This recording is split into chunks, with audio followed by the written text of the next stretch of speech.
How to get commentary in eFootball. After the new update, there are some changes in the setting. To get the commentary, go to this extras option. Click on game settings. Now go to this audio option. Here increase this commentary sound and stadium sound.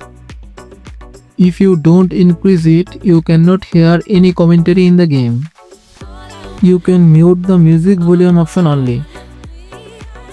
Now go back and click on download data. Here go to commentary language option. From here download any commentary you want to.